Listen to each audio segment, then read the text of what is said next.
Right, here we've got the inside of a MacBook Pro A1706. It's a 2017 model, and I've got to replace the screen. So I've got a complete new screen housing and everything for it. You've got to remove all these screws from here. So remove all these. That's the main connector. And then you've got to swap the screen and put it all back. Slid all the cables in. I lifted the Wi-Fi mechanism out of the way. It's connected now. It should be working fine.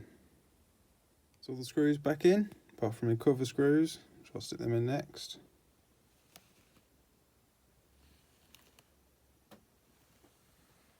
That's one happy Mac.